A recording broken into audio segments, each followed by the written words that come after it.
Hello, it's me, the Drisk, and I thought it would be fun to do a frivolous series on the best game for each letter per platform. So this is the letter number for the platform arcade. You see, I think in today's world of infinite choice causing us to literally freeze up and not play anything because simply bombarded with ridiculous range of choice. So I decided to ask myself that crucial question: what games, if I had to limit it to 5 titles per letter, would I choose if I had to drop everything else? Now, I've based this decision not on whether it's a highly valued or important game in gaming history, but just that simple question: if I only had limited space, what would I choose to fill that space? In other words, what games do I personally have the most fun with? I've then ranked those games in order of my choices, so we arrive at the best game, in my opinion, per letter, per platform, for each video. Now, you may find as we go through this series that there's some really strange choices from your perspective, and that's fine, and there may be some shocks along the way, but these are genuinely the ones I like to spend the most time with. And who knows, you might find as you're looking at your retro loaded box of delight to try some of these games that I've pointed out here and see what you think. So without further ado, let's go into the games themselves. So number 5. Now, I had a lot of trouble with number 5. There was a lot that I would have perhaps chosen, but for a mixture and range, I've decided for 2020 Super Baseball. Okay, this is done by SNK on the Neo Geo and was released in 1991 in September. So what is it? Well, in the far-flung future of the year 2020, baseball's changed a lot, with a whole eclectic range of weird players, including robots, sexy women dressed in armour, and men, all in this weird cyber egg stadium. Now, I find this a really fun game. It's got big, bold sprites and easy to pick up and learn controls. Plus, there's lovely little touches like you can hit the opponent when you throw the ball, and little robot first aider comes out and sorts them out if they're injured. Now, maybe it's not going to win any awards in the big schemes, and to be honest, some of the games that the guys here worked on, they went on to do things like Baseball Stars 2, and a great shooter actually, Alpha Mission 2. But Baseball Stars 2, for example, I think is a much better game than this.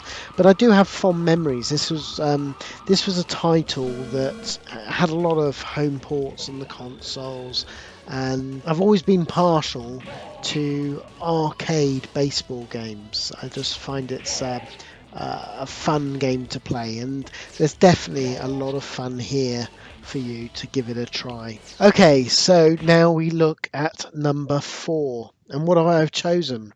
Well, I've chosen 88 games.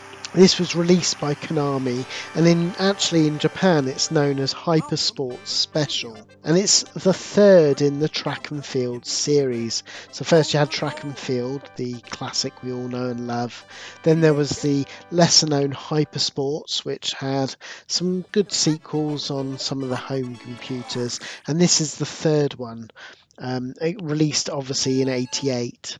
Now, I think this is a really fun update. It has bigger graphics and 9 full events to enjoy, covering everything from 100-meter dash, long jump, relays, hurdles, archery, and skeet shooting and high jumps. You know, I think it's a great continuation of the series, and really only its difficulty I think is set far too high compared to the original games, and this is why it probably doesn't have the classic status in the many compared to its forebears. And of course, the other factor, unfortunately, this game never ever saw a home port anywhere, which is a crying shame because it really deserves a lot more love.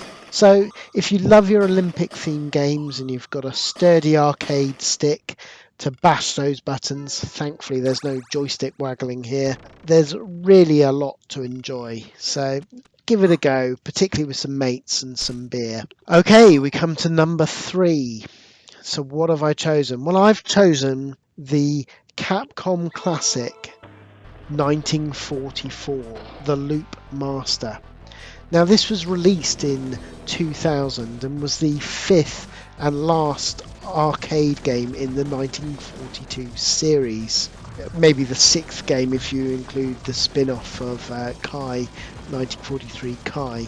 And the only other game that came out later in the series was the XBLA and PSN exclusive port of 1942 Joint Strike. Now this was actually made by not Capcom themselves. By the year 2000 they were offshoring their games to be developed by other teams, and it's actually done by the brilliant shooter developer Eighting and Raising. It's another Japanese developer, and it's actually ex-Toplin employees. These were the people that were behind classics like Battle Gariga, Armed Police Batrider and Dimahu.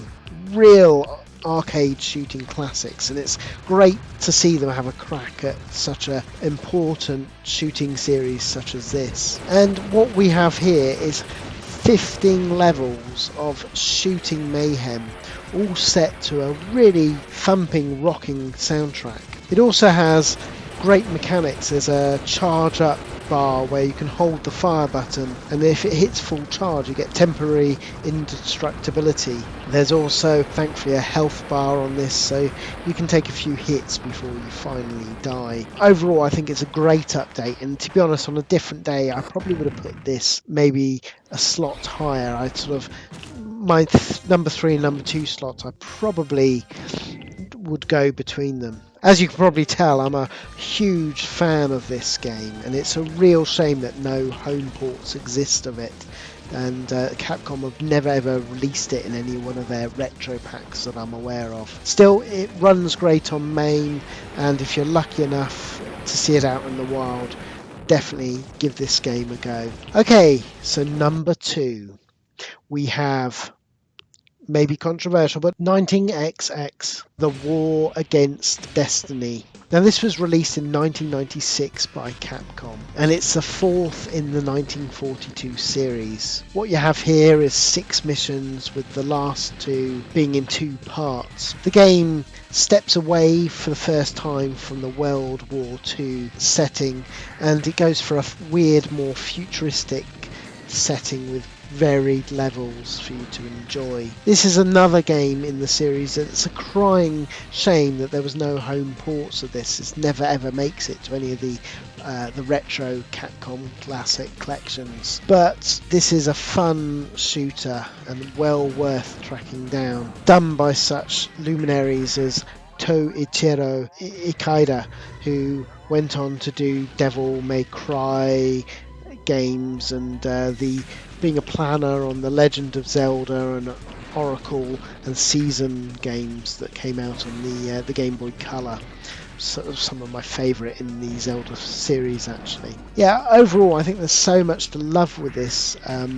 It's a great addition to the series. It's got amazing power-ups, great bosses, there's nice variety to the levels. The only thing I'd probably say that's a slight downer, which is where I think a lot of people do prefer games at 1941 and 1945, is it has a very somber colour palette, and I think that puts a lot of people off. But shooting pattern-wise, I think it's a great fun, and a lot of fun to be had here. Okay, we come to our number 1 game. Now this is probably going to be quite controversial for some, but I've chosen 1943 Kai, Midway Kaisen. Now, to our watchers, you're probably screaming out 1942, how can I have a top 5 list where I've not mentioned 1942? And I get it. For a gaming importance wise, 1942, which is the original, is definitely a vital game in the history of shooting, and I do love it. I have a lot of fun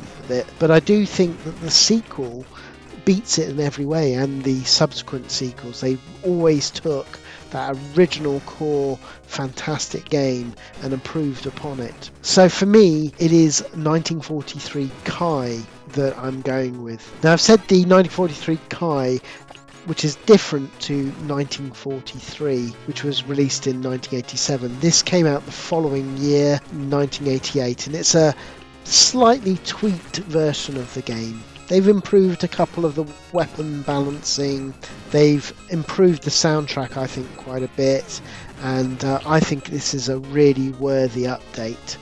They've actually lowered the number of levels as well, which I think is important, because I think it's a little bit too sprawling. They've really cut the fat off the game.